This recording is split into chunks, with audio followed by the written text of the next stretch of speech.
Kia ora, ko Lynda Chanwai-Earle, taku ingoa, ko Pākehā mea hainamana o ko iwi. I'm Lynda Chanwai-Earle, and it's a real pleasure to be participating in TAHI in the Solo Performance Festival this year. So I'm going to be doing my play, performing my play Ka Shue, Letters Home, which is this one here. And my play explores about 100 years of New Zealand and China's history, from when Chinese first arrived in New Zealand through to 1989 actually, when Tiananmen Square happened. It's fictionalised, but it's also really close to the bone.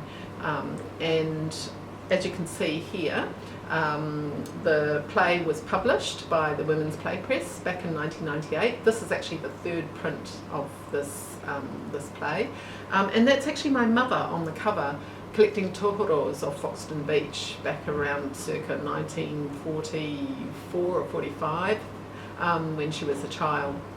So Ka Shue Letters Home is really personal, it's really close to the bone. It explores one Chinese family, Chinese New Zealand family, based on my own family history, travelling from China to New Zealand, and then the granddaughter going back to China during Tiananmen Square massacre. And what else can I say? 5 characters, so I perform all 5 characters on stage.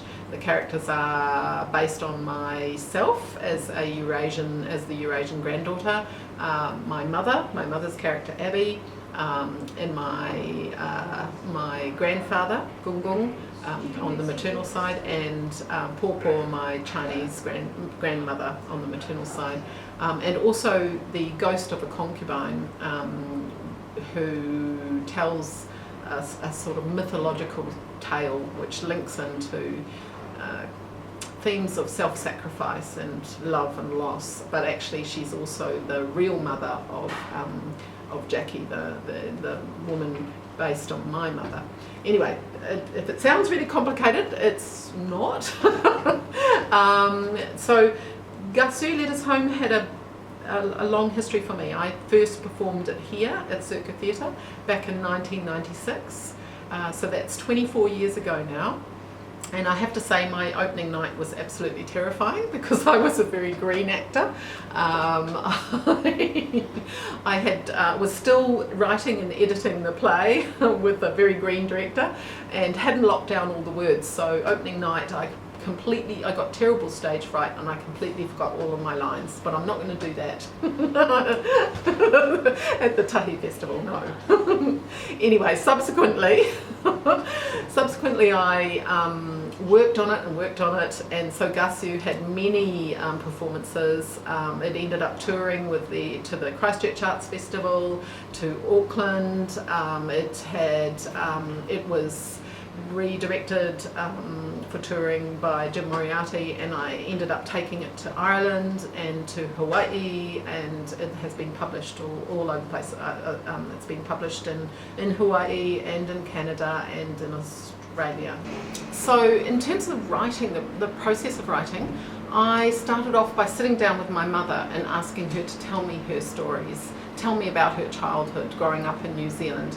All of these big historical events informed the play. So we had the Second World War, we had going back in time, we had the first wave of Chinese migrants or workers with the gold rush, and then after that, and the poll tax history, right through to the present day, which was 1989. That's how I've set it.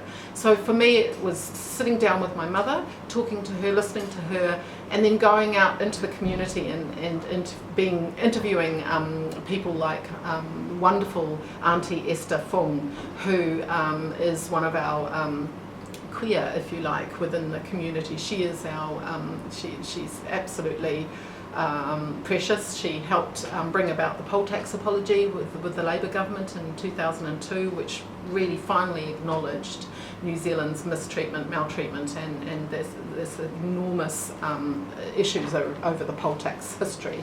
And so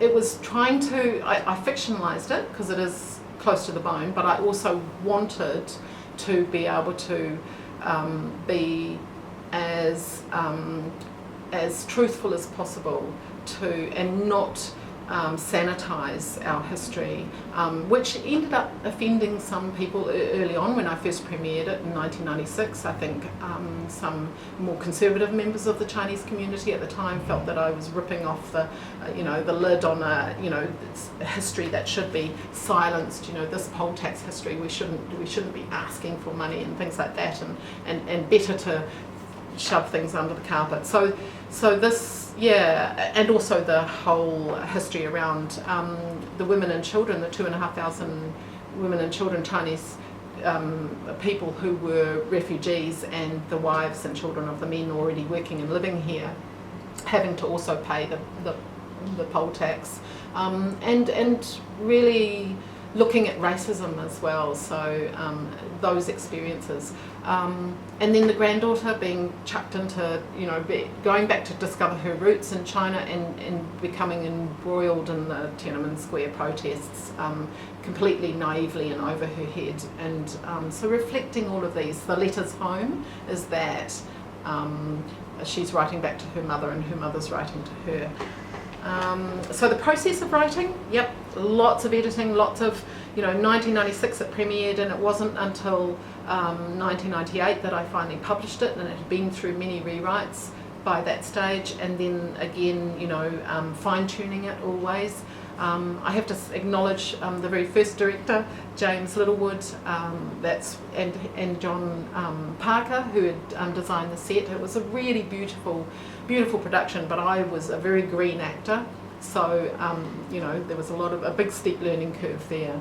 There's lots of history behind this, and maybe also importantly to hold up this. This is an archival photograph of my great-grandfather, Lynda Chanwai, and it's of his poll tax certificate, and £100 each was what we were charged, so I'm a poll tax descendant.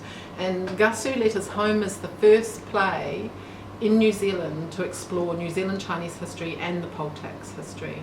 It's a buried history. It's a little bit like the Dawn Raids. Chinese were brought over here as indentured labour during the gold mining days, and the £10 tax turned into a £100 tax. And when my mother travelled as a refugee, a little wee baby refugee, aboard the MS Wanganella in 1941, she and my pawpaw, my Chinese grandmother, had to pay £200 actually as a bond to be able to come into New Zealand to escape the Sino-Japanese invasion. And here is a wee photo of my mother on board the MS Wanganella, if you can see that. Yeah, so it's very close to the bone. So my mother grew up in Wellington, and actually here's a photograph of her as a young girl with my grandparents and my two late uncles as well. And she spent her childhood in Karori. My grandmother, my pawpaw, ran a greengrocer shop. All of these things are reflected in the story. This is a photograph of my mother actually after winning the National Award for the Pianist Award at the age of 16. And yeah, she was the first young Chinese woman to graduate with a music degree from Victoria University, where she met my father. Anyway, this is turning into a bit of a... And there's me as a child. There's my dad, there's my mum and my two younger sisters. Lower Hutt, when I was about 5, just before we took off to Papua New Guinea. So, long story short, Ka Shue is based on the sort of the comic, tragic, and really close to the bone stories. There's a lot of heartache. There's a lot of laughter, and there's a lot of love. And it's a homage to the Chinese community here in New Zealand. This is a photograph of Marsden Girls' School. My mother was the only coloured girl at the time. And here she is. Where is she? Right there. Only coloured girl at Marsden Girls' School. So, yeah, subsequently subsequently this ended up becoming a story. But yeah, many years later, 24 years later, I get to stand it up again and really looking forward to that.